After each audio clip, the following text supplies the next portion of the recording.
Good afternoon to all of you. आज हम Lorentz transformations आपसे डिस्कस करना चाहते थे। मुझे ऐसा लगता है कि आपने बीएससी पार्ट 1 में frame of reference of Galilean transformation पढ़ा हुआ है। बहुत से लोग ने ध्यान नहीं दिया होगा, इसलिए मैं सोच रहा हूँ पहले गैलीलियन ट्रांसफॉर्मेशन समझाऊँ और उसके बाद लॉरेंज ट्रांसफॉर्मेशन ही डिस्कस करूँ। गैलीलियन ट्रांसफॉर्मेशन सिलेबस में भी दिया गया है, इसलिए डिस्कस करना भी जरूरी है। तो आज मेरी प्लानिंग है गैलीलियन एंड लॉरेंज ट्रांसफॉर्मेशंस, उसमें से गैलीलियन ट्रांसफॉर्मेशन पहले हम डिस्कस करना चाहते हैं। गैलीलियन ट्रांसफॉर्मेशन न्यूटन से थोड़ा सा पहले गैलीलियो साइंटिस्ट हुए हैं, उनके द्वारा दिया है। इसके लिए फ्रेम ऑफ रेफरेंस को आप अच्छे से जानते हैं कि फ्रेम ऑफ रेफरेंस एक 3 डायमेंशनल कोऑर्डिनेट सिस्टम होता है। हमने यहाँ पे 2 फ्रेम ऑफ रेफरेंस लिए हुए हैं। एक फ्रेम ऑफ रेफरेंस एस है जिनकी एक्सेस है एक्स, वाई और जेड, ऑरिजिन ओ। एक्स एक्सेस ये हुई, वाई एक्सेस ये हो गई, जेड एक्सेस ये हुई। एक दूसरा फ्रेम ऑफ रेफरेंस है एस डैश, जिसकी 3 एक्सेस हैं, X dash, Y dash and Z dash. इसका जो ऑरिजिन या ऑब्जर्वर जो ऑब्जर्व कर रहा है ऑब्जर्वेशंस, वो फ्रेम ऑफ रेफरेंस में एस में ओ है, frame of reference S dash में O dash.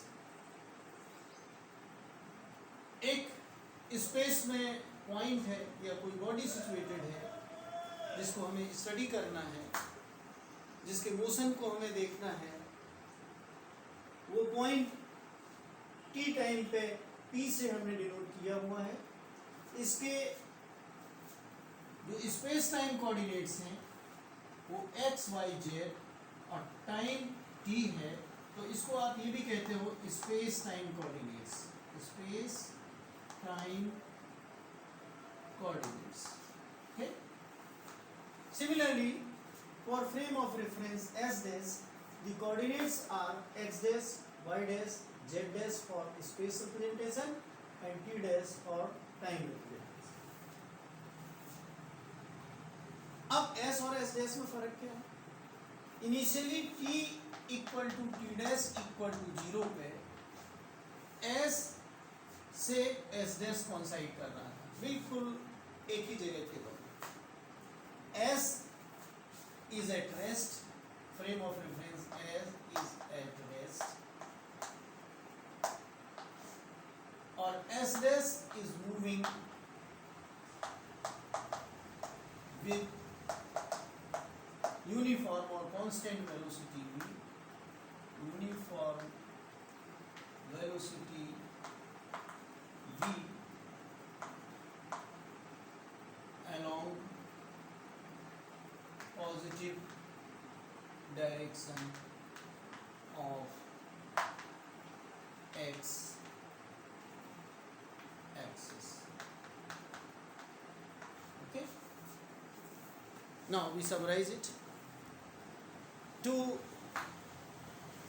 study Galilean transformations, first of all, we consider 2 frames of reference S and S dash. S is at rest, S dash is moving with velocity v along axis, positive direction of axis.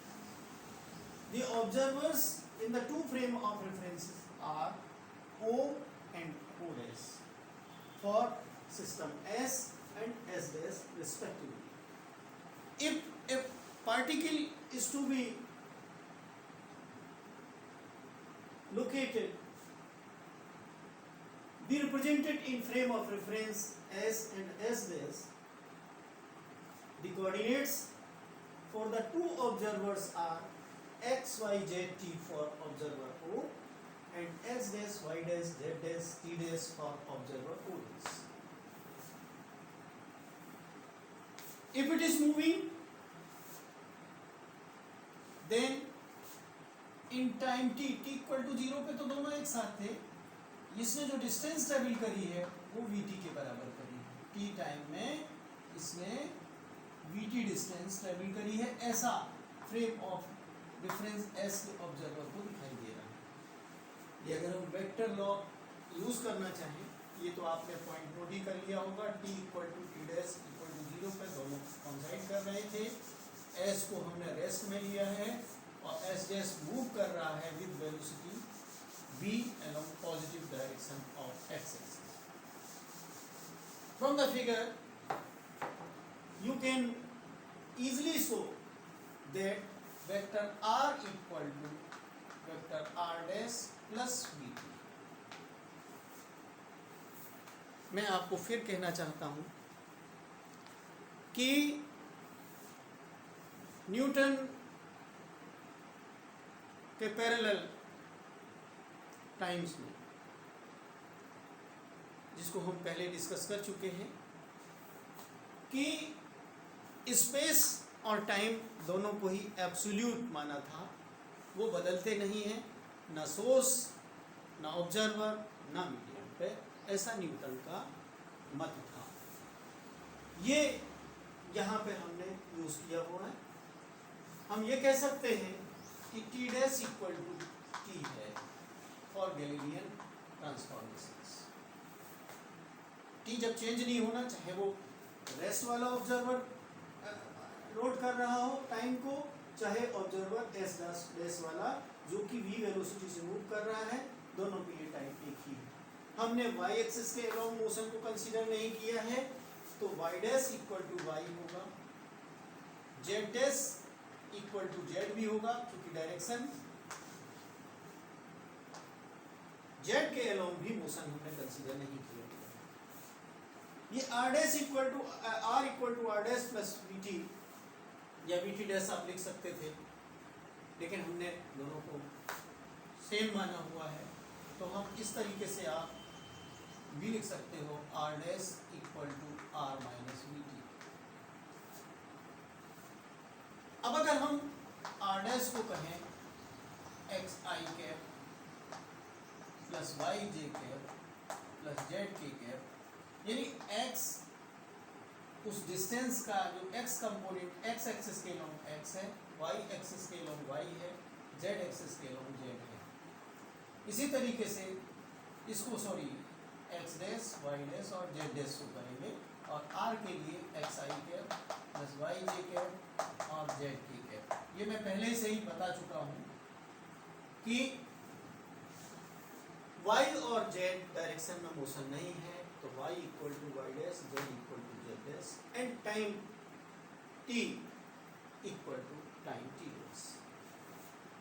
तो जब हम फैला के लिखेंगे, component wise जब compare करेंगे, हम यहाँ पे लिख नहीं रहे हैं, लिख देते हैं, क्या फर्क पड़ता है, x dash i cap plus y dash j cap plus z dash k cap equal to x i cap plus y j cap plus z k cap minus vt।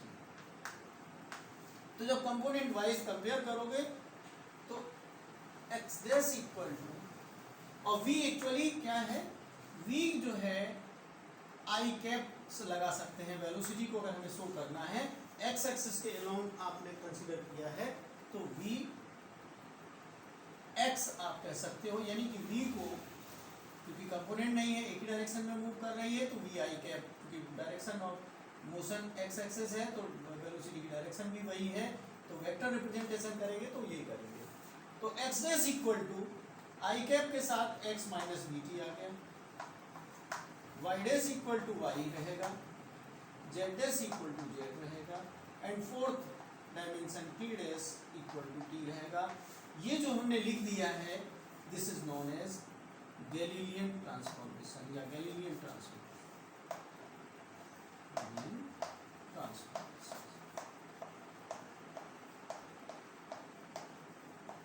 This is Galilean, बहुत आसान है।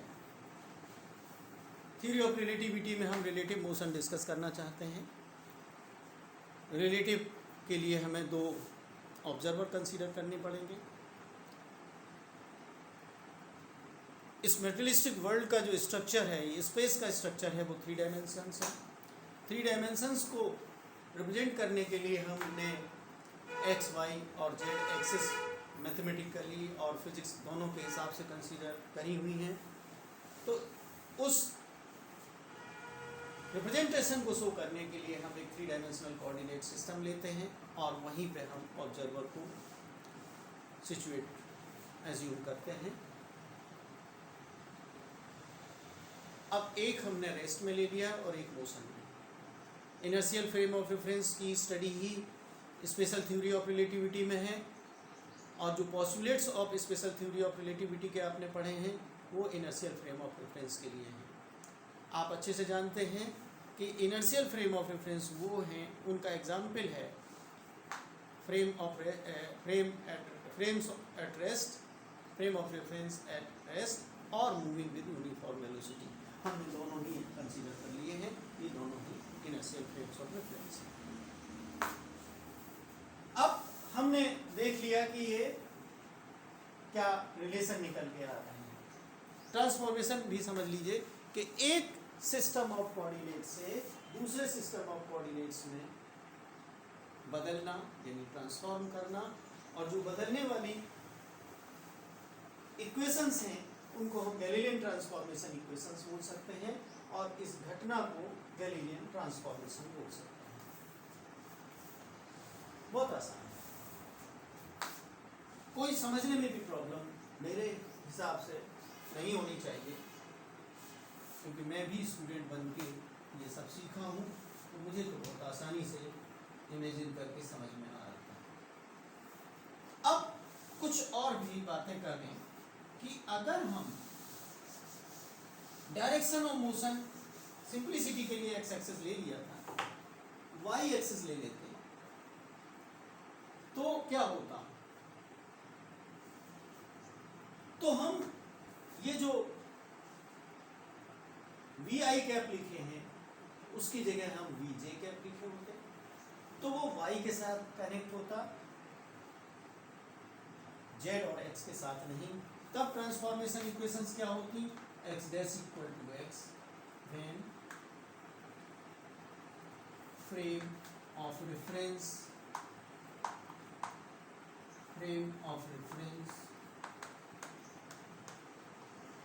moves with along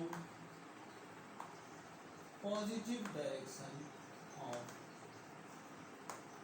y-axis, then the Galilean transformation equations must be y dash equal to y minus vyt या y minus vt and z dash equal to z t dash equal to। मैंने दिखाया नहीं है, हमने कल्पनाओं में बता दिया कि इस एक्सिस के अलोंग हमारा एस डैश मूव कर रहा होता, मैं यहाँ मूव करते हुए आगे की ओर दिखाता। अगर यही चीज़ हम जेड एक्सिस पे कंसीडर करते, तब जो ट्रांसफॉर्मेशन इक्वेशंस होती वो कौन सी होती, you can understand well, x dash equal to x, y dash equal to y and Z dash equal to z minus v t, t dash equal to. ये भी गैलीलियन ट्रांसफॉर्मेशंस या Galilean transformation equations 4, 1a 1b 1c नाम डाल सकते हो।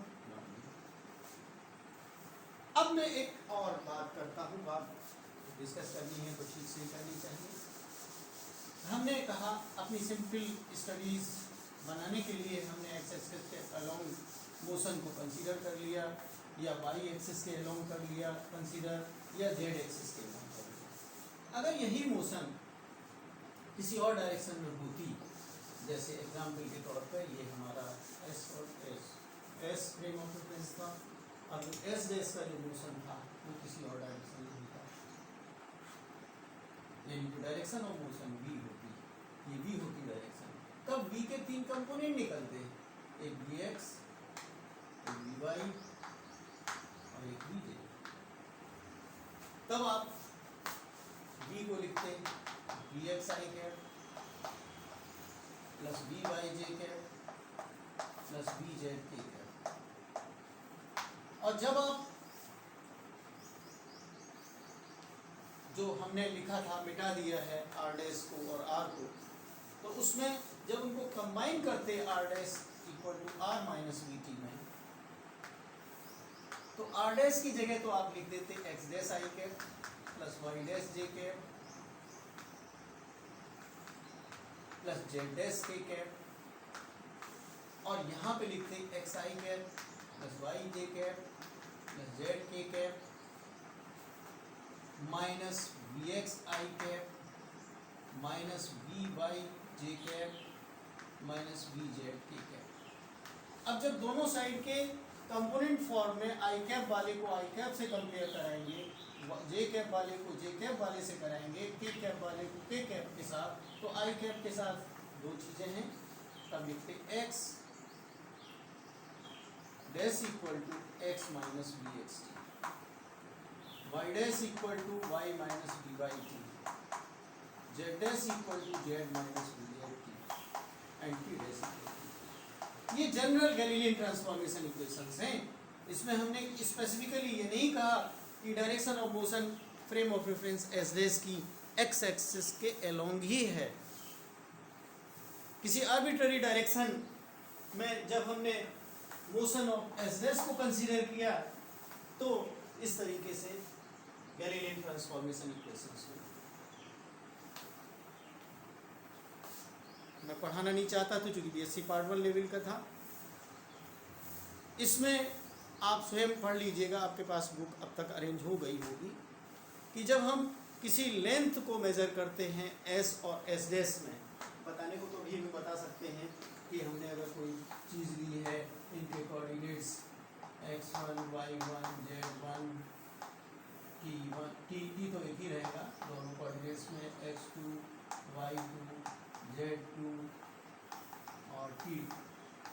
इसी तरीके से इस फ्रेम ऑफ रेफरेंस के हिसाब से x1 dash y1 dash z1 dash t, इसी तरीके से क्योंकि t dash equal to t होता है x2 डैश, माने इस तरीके से जब लोगे इनका डिफरेंस करोगे, और अगर एक में लेंथ आप L मानते हो, दूसरे में L डैश मानते हो, तो ये प्रूव करोगे L equal to L dash, यानी कि जो लेंथ है वो चेंज नहीं होती, चाहे फ्रेम ऑफ रेफरेंस S में मूव कर रहा हो, चाहे वो S डैश में मूव कर रहा हो। इसी तरीके से आप वेलोसिटी और एक्सीलरेशन वगैरह भी देख सकते हो, ये अपने आप पढ़िएगा।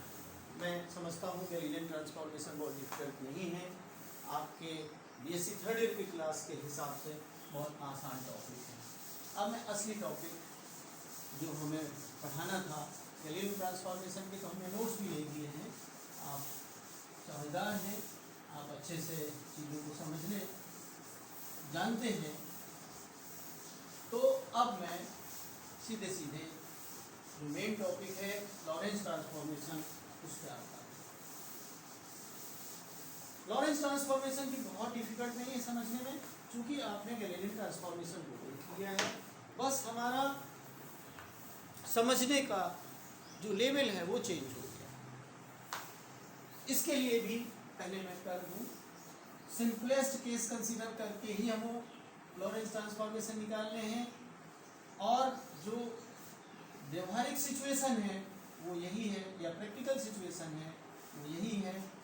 Late us consider two frames of reference S and S dash having axis, ये तो कॉमन हमने दिखा दिया x और x डैश, यहाँ पे हमने y लिया, यहाँ y डैश, यहाँ z, यहाँ z dash, observer O, observer O dash, ये एक्सिस हमने उसको कर रखी है। यहाँ भी आपको किसी पॉइंट के, किसी पार्टिकल के या किसी बॉडी के कोऑर्डिनेट्स को कंपेयर करना होगा, एक सिस्टम ऑफ कोऑर्डिनेट से दूसरे सिस्टम ऑफ कोऑर्डिनेट में ट्रांसफर करना होगा। सिचुएशन बिल्कुल वही डिस्क्रिप्शन वाइज है, वही फिगर है, और उसके जो कोऑर्डिनेट्स का कंसीडरेशन है वही x y z t for observer O, and x dash y dash z dash and t dash, यहाँ पे मैं अभी इक्वल नहीं कहूँगा, ये कोऑर्डिनेट्स ऑब्जर्वर ओ डैश के हिसाब से। यहाँ भी कोई प्रॉब्लम नहीं है, इसकी जो लोकेशन है वो आर डैश वेक्टर से दिखाई जा रही है और इसकी हिसाब से आर दिखाई जा रही है।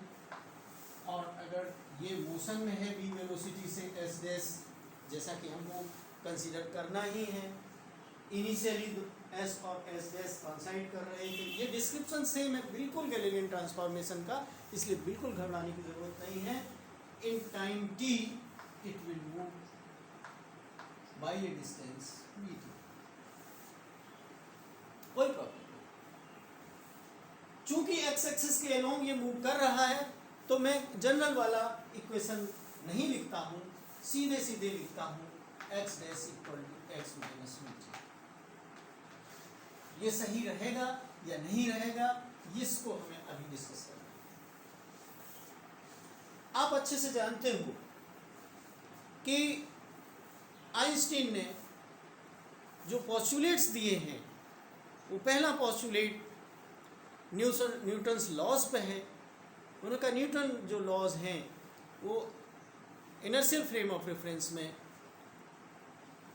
बिल्कुल वैसे ही वैलिड हैं जैसा कि नॉर्मल स्पीड्स के लिए हुआ करते थे, या न्यूटन्स जो लॉज ऑफ मोशन हैं वो इनर्शियल फ्रेम ऑफ रेफरेंस के लिए वैलिड रहेंगे इनर्शियल फ्रेम ऑफ रेफरेंस में।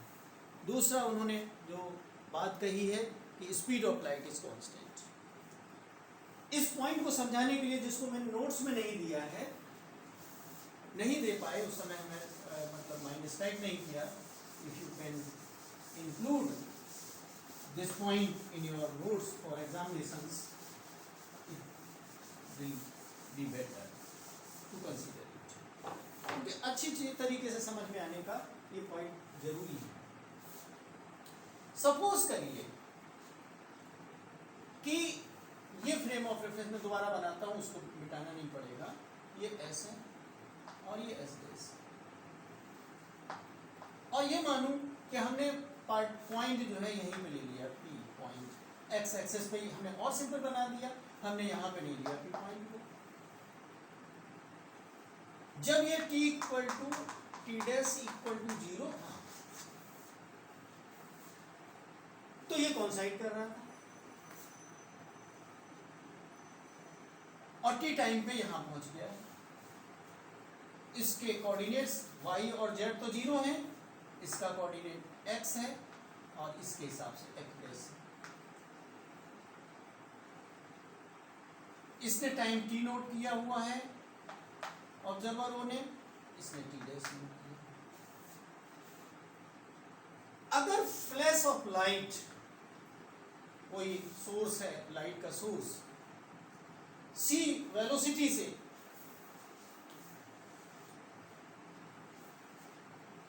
जैसा कि होता ही है कि लाइट है तो वो लाइट अपनी स्पीड से चलेगी, c वेलोसिटी से चलती है, तो यहां तक जो पहुंचेगा तो जो कोऑर्डिनेट x आएगा वो तो सिंपली ct होगा। इसने टाइम भी t नोट कर रखा है, कोऑर्डिनेट x किया तो x इक्वल टू ct हो जाएगा। दूसरी तरफ इसने x कोऑर्डिनेट x डैश लिया हुआ है। अगर हम ये मान के चलें कि भाई ये चूंकि रेस्ट में था उसके लिए तो कोई प्रॉब्लम नहीं थी, मोशन में था तो c माइनस v करें या c डैश करें, और टाइम इसने t डैश, क्या ये सही है? नहीं। अब यहाँ पे जो postulate of theory of relativity लगेगा उसके हिसाब से c is equal to c dash होगा। Light is of speed of light is invariant और remains constant, or it is absolute. It does not depend upon the relative motion of the source or of the observer. तो हम ct dash लिखेंगे। x equal to x dash है नहीं, t equal to t dash है नहीं। ये point अपने mind में बैठा लीजिए। अब मैं दूसरी बात लिखने जा रहा हूं यहाँ की सिचुएशन के हिसाब से, जो हमने पहला कंसीडरेशन लिया है कि अगर हम ये लिखें कि x dash equal to x minus v t. भाई ये t time S frame of reference के द्वारा नोट किया हुआ है। एक्स जो है coordinate S frame of reference वाले ऑब्जर्वर ने ही नोट किया है। वी हमें पता है कि कांस्टेंट वेलोसिटी से ये frame of reference S dash move कर रहा है। अगर हम यही वाली पोजीशन मान लें कि यहाँ पे फ्लैश ऑफ लाइट आ रहा है, तो आर क्या होगा? आर स्क्वायर ले लेता हूँ, x square plus y square plus z square, यही तो आर स्क्वायर होगा, क्योंकि r equal to x i cap plus y j cap plus z k cap होता है। तो r square equal to x square plus y square plus z square. ये किसके equal होगा? जो भी डिस्टेंस ट्रेवल करी है लाइट ने करी है, सी टी है, तो सी स्क्वायर टी स्क्वायर हमने लिख दिया। ये इक्वेशन नंबर हमारी बना दी। देखिए आपके नोट्स में हमने दूसरी जगह से शुरू किया है, ये एक्स्ट्रा जोड़ना नंबर। अब अगर इस ऑब्जर्वर के पॉइंट ऑफ व्यू से ऑब्जर्व करना चाहते हैं तो आप लिखोगे x dash square plus y dash square plus z dash square equal to c square t dash square. तो ये सी चेंज नहीं होगी। अब अगर हम जो पहले से जानते हैं गैलीलियन ट्रांसफॉर्मेशन, उन वैल्यूज को सब्स्टिट्यूट करें, x dash equal to x minus v t, y dash equal to y and Z dash equal to z, ये हम रख लें तो क्या होगा? ये हो जाएगा x minus v t whole square plus y dash equal to y है तो y square plus z square, और टी को टी डैश भी मान लें, और सी चूंकि चेंज नहीं होता इसको हमने कंसीडर कर ही लिया है, सी स्क्वायर टी स्क्वायर लिख लिया। अब इसको ओपन करोगे तो ये आएगा x square plus v square t square minus 2x v t plus y square plus z square equal to c square t square. क्या ये सही है? ये आप अच्छे से जानते हो, x square plus y square plus z square equal to c square t square होता है। But you see here an additional term in equation 2, that means there is something wrong in considering x dash equal to x minus v t। ये Lorentz ने सबको convince किया कि भाई x dash equal to x minus v t से, और साथ ही साथ लाइट की स्पीड को भी कांस्टेंट मान लेने से, तो मैथमेटिकली डायमेंशनली कहीं से भी चीज सही दिखाई नहीं दे रही है। We have to change your our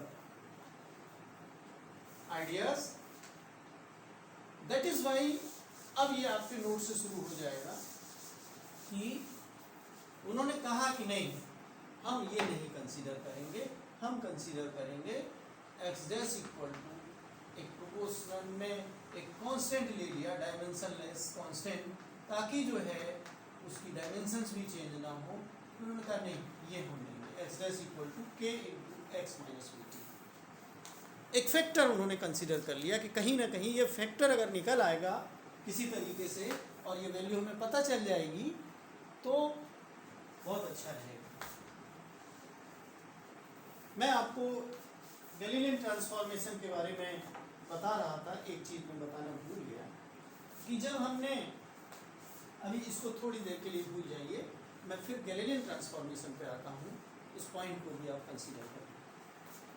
जब हमने ये ट्रांसफॉर्मेशन इक्वेशन लिखी थी x dash equal to x minus v t, y dash equal to y, simplest वाली से ही मैं समझाना उचित समझ रहा हूँ, टी डैश इक्वल टू।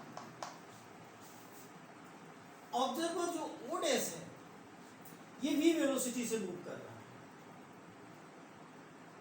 इसकी वजह से इसकी जो ऑब्जर्वेशन है एक्स डैश, जो रेस्ट वाला ऑब्जर्वर है उसकी जो ऑब्जर्वेशन है वो एक्स है, उस पॉइंट की लोकेशन के लिए, एक्स कोऑर्डिनेट के लिए, दोनों में डिफरेंस है, कितने का है? वी टी का डिफरेंस है। ठीक, कहाँ मूव करता हुआ? ओ को ओ डैश दिखाई दे रहा है एक्स एक्सिस के पॉजिटिव डायरेक्शन में एक्स एक्सिस के अलोंग मूव करता है। अब भूल जाइए कि ये मूव कर रहा है। अगर ये भूल जाए कि हम मूव कर रहे हैं, ये भूल जाए ओएस कि हम मूव कर रहे हैं, तो उसको ये फ्रेम ऑफ रेफरेंस कैसा दिखाई देगा? स्वाभाविक है कि उसको ये दिखाई देगा कि ऑब्जर्वर ओ मूव कर रहा है, frame of reference S move कर रहा है, किधर? Negative direction of x axis, along negative direction of x axis. कितनी वेलोसिटी से? वही भी वेलोसिटी, माइनस भी वेलोसिटी से मूव करता हुआ उसको दिखाई देगा। तो इनवर्स अगर ट्रांसफॉर्मेशन हम लिखना चाहें तो क्या होगा? x equal to x dash, चूंकि t उसमें चेंज नहीं होता, plus v t, y equal to y dash होगा, z equal to z dash होगा, और t equal to T dash. आप मान के चलिए नहीं, आई थिंक आप समझ रहे होंगे। इसको कहते हैं इनवर्स गैलीलियन ट्रांसफॉर्मेशन।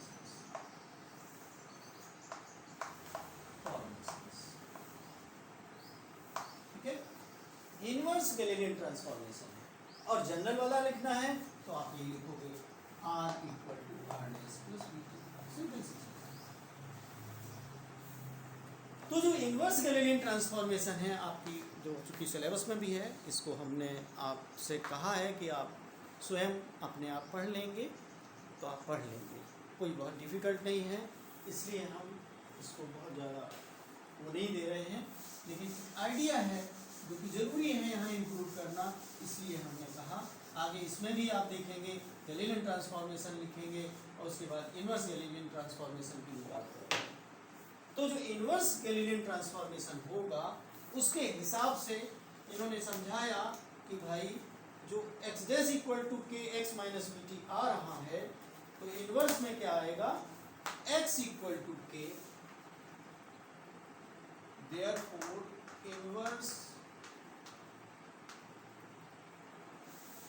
लॉरेंज, चूंकि कौन कर रहा है? अब लॉरेंज कर रहा है। इनवर्स लॉरेंज ट्रांसफॉर्मेशंस, यही कहेंगे। ट्रांसफॉर्मेशन से क्या होगा? अभी ट्रांसफॉर्मेशन हो तो चुका है, लेकिन इस के की वैल्यू निकल आए तो ट्रांसफॉर्मेशन हो गया। इन्होंने प्रपोज किया, लोगों ने, अब हमको पता है कि उसको सही माना गया है, आज तक वैलिड है, तो यही ट्रांसफॉर्मेशन है। X dash equal to k x minus v T. Inverse क्या होगा? एक्स इक्वल टू के, कॉन्स्टेंट इसमें भी रहेगा, x dash plus v t dash. ये सिंपल सी चीज है। सोचिए क्या कहा लॉरेंज ने और क्यों कहा? लॉरेंज कन्विंस हो गए अल्बर्ट आइंस्टीन के स्पेशल थ्योरी के पोस्टुलेट से। उन्होंने कहा लाइट की स्पीड को हम कांस्टेंट मान लेते हैं। एक फ्लैश ऑफ लाइट को कंसीडर किया और देखा कि ये जो लॉरेंज ने ट्रांसफॉर्मेशन, गैलीलियो ने ट्रांसफॉर्मेशन दिया था x dash equal to x minus v t, उसको मानने से, साथ साथ लाइट की स्पीड को कांस्टेंट मान लेने से, t equal to T dash भी मान लेने से, वो इक्वेशन बैलेंस वे में दिखाई नहीं दे रही है। कुछ एडिशनल टर्म्स आ गए थे, जैसे कि v square t square minus 2x v t. उसको संभालने के लिए उन्होंने ये प्रपोज किया था कि नहीं, इसमें कोई ना कोई फैक्टर हमें यहाँ कंसीडर करना पड़ेगा। मैथमेटिकली इसके अलावा कोई दूसरा ऑप्शन होता ही नहीं है।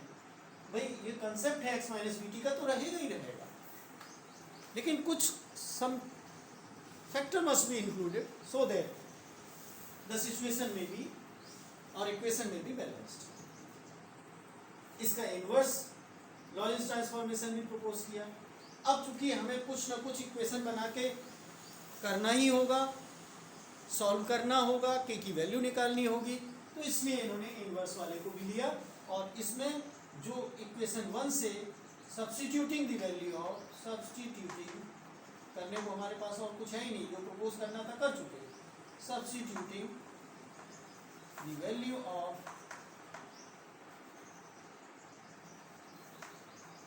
x from equation 1 into equation 2 भी है। क्या आपको मिला? आपके हाथ में आया x इक्वल टू के। अब चूंकि उसमें ब्रैकेट के फॉर्म में लिखना है, हमने थोड़ा सा डिफरेंट ब्रैकेट ले लिया। एक्स डैश की जगह के एक्स माइनस वी टी होने लगती है। ये तो एक्स डैश की जगह हो गया, और वी टी आपका वी टी डैश यहाँ रहेगी। ये इक्वेशन नंबर 3 बहुत आसान है। अब चूंकि टाइम बचाने के लिए बहुत आसान है कि अगर हम इसको क्या कहें, ये टी डैश है, तो इसमें जो आएगा ये के स्क्वायर हो जाएगा, के इंटू के एक्स माइनस वी टी हो जाएगा, और प्लस के वी टी डैश होगा। अब ये सब्जेक्ट बनाएंगे। मैं ऊपर का मिटाई दे रहा हूँ, लिखने के लिए जगह चाहिए। फिगर अभी भी मिटाना नहीं चाहता, ये आप समझ चुके होंगे। आपके पास हालांकि नोट्स हैं, आपने बुक्स भी अरेंज कर ली हैं, तो ये तो एक डायरेक्शन होता है, पढ़ना आपको ही है, उसको मैं कर रहा हूँ। तो इन्होंने के वी टी डैश को और के वी टी डैश ये हम लेफ्ट हैंड साइड में ले आए, लेकिन पूरा का पूरा लेके आए हैं। तो इक्वल टू जो है k square v t dash equal to k square v t plus x के साथ 1 माइनस के स्क्वायर, और टी डैश इक्वल टू, क्योंकि हमें टी डैश निकालना सबसे बड़ी चैलेंज है, उसके लिए इक्वेशन हम निकाल रहे हैं। टी डैश इक्वल टू, ये एक्चुअली क्या होगा कि के स्क्वायर से डिवाइड करोगे, ये के स्क्वायर चला जाएगा, यहाँ से यहाँ के स्क्वायर आएगा, तो यहाँ के स्क्वायर इस तरीके से लिखिएगा। नहीं सॉरी, के स्क्वायर यहाँ नहीं था, यहाँ के भी था, यहाँ पे एक के बचेगा, पूरा नहीं, के वी टी यहाँ के एक टी और आ गया, तो हमने यहाँ लिखा। तो सिंपली हो गया टी डैश इक्वल टू के टी, वी चला गया था ये नीचे आने के बाद, के टी प्लस एक्स 1 माइनस के स्क्वायर। ये इक्वेशन नंबर हो गई। अच्छा, ये हम लोगों ने काम कर लिया। अब मैं आना चाहूँगा सॉल्व करने के रास्ते या ट्रिक। ये ट्रिक ही तो है जो हमने पहले इक्वेशन लिखी थी कि flash of light x axis के अलोंग लिया था। हमने कहा था x equal to c t, इसको इक्वेशन नंबर 5 इंक्लूड किया हुआ है। X dash equal to c change नहीं होनी है, टी डैश लिख देना है, ये चेंज हम मान के चल रहे हैं सी टी डैश। तो अब जो x और x डैश की वैल्यू आपको पता है और t डैश की वैल्यू आपने यहाँ पर रखी हुई है। इक्वेशन 6 में t डैश से और कौन सी इक्वेशन थी, x डैश की वैल्यू 3 से substituting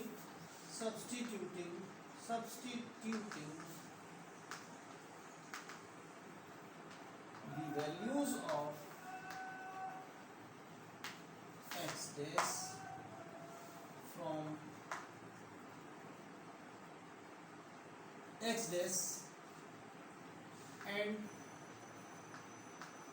t dash from equations, ये तो 4 है, वो कौन सी इक्वेशन थी, 3 equations 2 and 4, the values of t dash into equation 6 we have। बस इतना आपको करना है, ये बड़ी इंपॉर्टेंट हो गई। X dash equal to c t dash, और टी डैश की वैल्यू कहाँ से आ रही है, इक्वेशन नंबर 4 से। ये इस रूप में हम लाए थे, बहुत डिफिकल्ट काम नहीं है। X dash equal to x minus v t Galilean से पढ़ा था, वो ठीक साबित नहीं हुआ। हमको एक फैक्टर कंसीडर करना पड़ा के रूप में x dash equal to k x minus v T.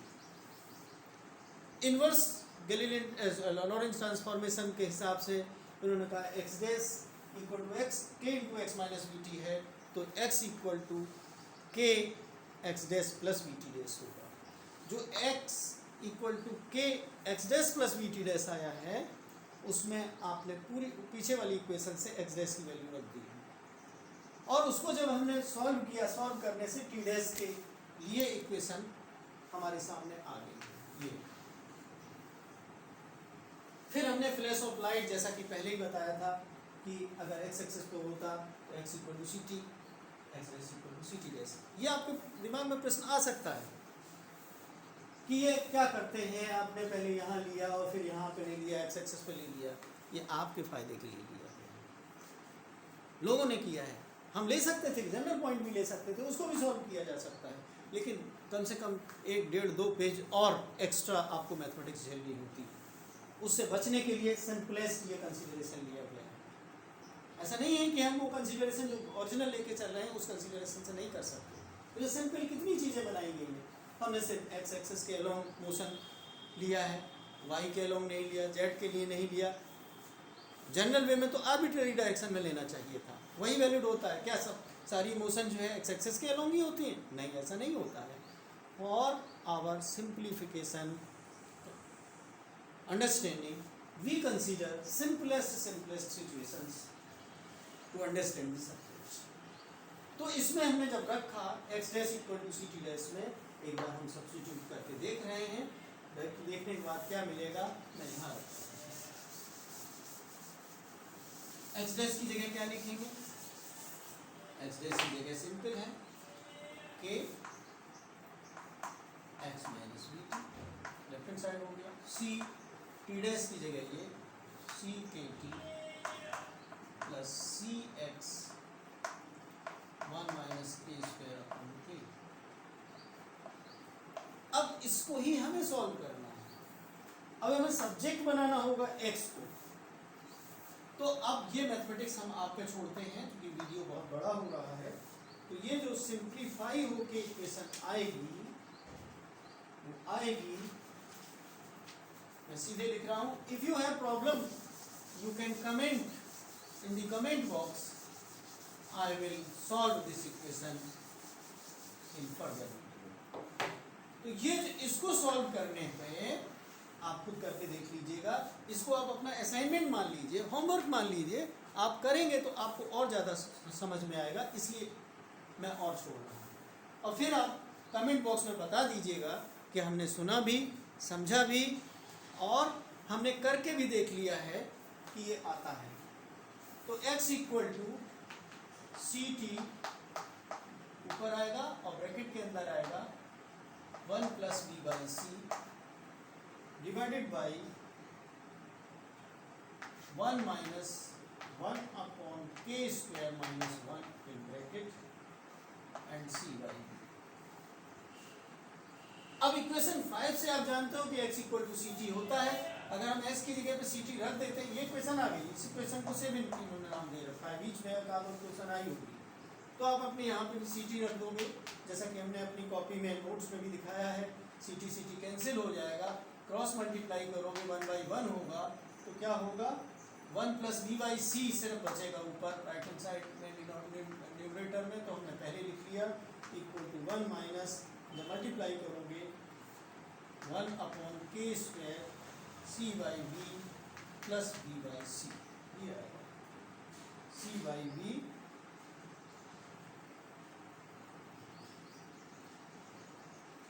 By b. अब इसको हम सॉल्व करेंगे, 1 तो कैंसिल ही हो जाएगा। मल्टीप्लाई करोगे तो k की वैल्यू फाइनली ये आ जाएगी। सॉल्व आपको करना है 1 upon under root 1 minus b square upon c square. तो जो इन्होंने कंसीडर किया था फैक्टर, उसकी वैल्यू निकल के आ गई है। तो हमारा जो गैलीलियन ट्रांसफॉर्मेशन मॉडिफाई होते हुए आप देख रहे हैं, और हायर स्पीड से ध्यान रखें, लोअर स्पीड्स में ये डिफरेंस नज़र नहीं आता, उसको मैं करूँगा डिस्कस। कि x dash equal to k into x minus v t आपने कंसिडर किया था। अब k की वैल्यू ये रखेंगे इस फैक्टर की, तो क्या हो जाएगा x dash equal to x minus v t. अब 1 है तो मैं सीधे यहाँ लिखना ज़्यादा सुंदर लगता है, सब लोगों ने यही तरीका अपनाया है लिखने का। तो ये हुआ इक्वेशन, ट्रांसफॉर्मेशन इक्वेशन। अब अगर x एक्सिस के अलोंग ही k की वैल्यू आई है तो हमारा y और z के अलोंग कोई चेंज नहीं आपको नजर आएगा। y dash equal to y ही आएगा और z dash equal to z ही आएगा। हमने x dash y dash z dash के लिए तो निकाल लिए हैं, लेकिन अभी एक काम बाकी रह गया है t डैश निकालने का। t डैश की जो किस बेसिक इक्वेशन थी इसको भी मैं सॉल्व नहीं करूँगा क्योंकि वीडियो बहुत बड़ा हो रहा है। t डैश इक्वल टू के टी प्लस 1 माइनस के स्क्वायर अपॉन के, इस तरीके से लिख दिया है, v यहाँ लिख दिया और x यहाँ लिख दिया। इसमें एक्स वाई भी हम बाहर लिखेंगे, तो ये इस तरीके से लिखेंगे। और सिंप्लीफाई वे में इन्होंने k को बाहर निकाला है, यहाँ पे सिर्फ t को छोड़ा है, minus 1 upon k square x y b, ये किया। इसको आगे सॉल्व करते चले जाएंगे। You have to do yourself, और सिंपली ये निकल के आ जाएगा t dash equal to t minus v x upon c square, और फैक्टर के रूप में ये जो सॉल्व करोगे under root 1 minus v square upon c square. तो इस तरीके से जो इक्वेशंस 4 आ गई हैं, इन्हीं को कहा जाता है लॉरेंज ट्रांसफॉर्मेशन इक्वेशंस। इनकी इनवर्स लॉरेंज ट्रांसफॉर्मेशंस, बहुत लंबा होगा वीडियो मुझे ऐसा लग रहा है, तो जो इनवर्स लॉरेंज ट्रांसफॉर्मेशंस हैं लिख देता हूँ। वो भी क्योंकि पिछले वाले में गैलीलियन में हमने नहीं डिस्कस किया था, इसलिए मैं लिख दे रहा हूँ। ये वाली जो आएंगी x equal to x dash minus की जगह b, यहाँ टी डैश आएगा ही आएगा, upon under root 1 minus v square upon c square, y equal to y dash, z equal to z dash, t dash t equal to T dash, यहाँ minus की जगह plus होगा, t dash plus v, x की जगह x dash, c upon c square divided by under root 1 minus v square upon c square. कुछ चीज़ें हैं जो आप स्वयं भी, जो हमने नोट्स में भी नहीं दिया है, कर सकते हो। If the motion of the frame of reference is considered along y axis, the transformation equations will become x dash equal to x, y dash equal to y minus vt upon under root 1 minus v square upon c square, z dash equal to z, and t dash equal to t minus v, x की जगह पे y होगा, dy upon c square upon under root 1 minus v square upon c square. Similarly, you can imagine the motion of frame of reference along z axis. मैं आपको एक general जो arbitrary direction में motion अगर consider करूं, तो ये transformation जो होंगे लॉरेंज ट्रांसफॉर्मेशन, आप अपने, ये तो नोट्स आपको दे दिए हैं, आप एक्सटेंड करके उसको बढ़ा सकते हैं। तो जो जनरल जो लॉरेंज ट्रांसफॉर्मेशन हैं आर्बिट्ररी डायरेक्शन में, कि अगर हमारा फ्रेम ऑफ रेफरेंस एस ये है और एस डैश किसी डायरेक्शन में, आर्बिट्ररी डायरेक्शन में, इस डायरेक्शन में मूव कर रहा है, तो ऐसी सिचुएशन में जो लॉरेंज ट्रांसफॉर्मेशन इक्वेशंस होंगी, फाइनली मैं एक बार लिख के दिखा देता हूँ, जिससे कि आप अपने जो अंडरस्टैंडिंग लेवल है उसको और बढ़ा सकें। तो हमने लिखा x dash equal to x minus, चूँकि उसमें तीनों कंपोनेंट हो जाएंगे बी के, तो वी एक्स एक्स आपके x dash equal to x minus v t आप लिखते थे, upon under root 1 minus v square upon c square लिखते थे, तो v की जगह पे वी एक्स आ जाएगा, और यहाँ पे under root 1 minus v square upon c square आएगा। इसी तरीके से y डायरेक्शन में क्या होगा, y minus v y t upon under root 1 minus v square upon c square. बिल्कुल वही है जैसा गैलीलियन ट्रांसफॉर्मेशन में बस ये फैक्टर बस नीचे लगाया है, ये फैक्टर एक्स्ट्रा है, z s equal to z minus b z t upon under root 1 minus b square upon c square. और जो चौथी चीज जो गैलीलियन ट्रांसफॉर्मेशन में t dash equal to t थी वो भी नहीं रहेगी यहाँ पे हो जाएगा t dash equal to t minus b x upon c square upon under root 1 minus b square upon c square. अब चूंकि आप t dash equal to t minus इस तरीके से, अब चूंकि इसमें हम x ले लिए हैं, x की बजाय आप r ले लिए वेक्टर r, क्योंकि अब उसके भी 3 कंपोनेंट हो जाएंगे, x, y और z, इस तरीके से सॉल्व करेंगे। फिलहाल इसको आप डिटेल में पढ़ लीजिएगा। ये आपका गैलीलियन ट्रांसफॉर्मेशन और लॉरेंस ट्रांसफॉर्मेशन दोनों ही कंप्लीट हुआ। मैं इसको दूसरा टॉपिक स्टार्ट करने से पहले, अगर एक्चुअली आप पूरा वीडियो बहुत कम लोग देख रहे हैं, बहुत लूज कर रहे हैं, क्यों आसानी से लेते हैं, हर साल वही गलती करते हैं, कम से कम इस साल फाइनल ईयर में ऐसी गलती न करो। फाइनल ईयर में बहुत ज़्यादा मार्क्स इम्प्रूव हो सकते हैं, बशर्ते आप, जैसा मैं कहता हूँ, उस तरीके से अपनी स्टडीज़ को जारी रखें और पढ़ते रहें, तो ये बहुत अच्छा रहेगा। मैं और बातें नेक्स्ट वीडियो में करूँगा। Thank you very much.